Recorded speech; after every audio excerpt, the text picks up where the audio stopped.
Hey guys, welcome to Shop Talk.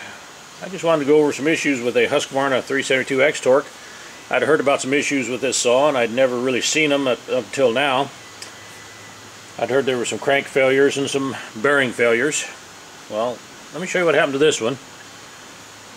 The bearing on the flywheel side, the inside part of the cage separated.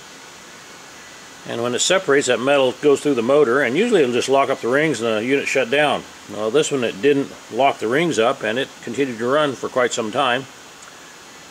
And the cage didn't come all the way apart, and so the bearings were still pretty much centered. So the saw actually ran pretty good right up until the time I tore it down. It didn't sound that bad, but it was some erratic running, kind of had a little bit of an air leak.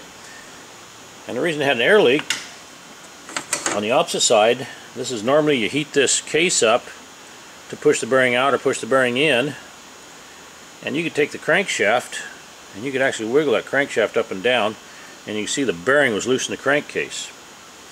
And as you can see, that bearing just falls out.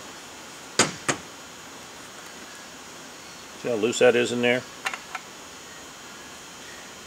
And the seal was the same way. The seal just fell out when we took it apart. See, it just falls into there. And I did contact Husqvarna, and they're not going to warranty it. I don't know, they didn't seem to think it was an issue. But if any of you guys have seen any problems with your XTorq of this low-end bearings going out, feel free to post on my video there. I'd like to hear more about it. Thanks, guys.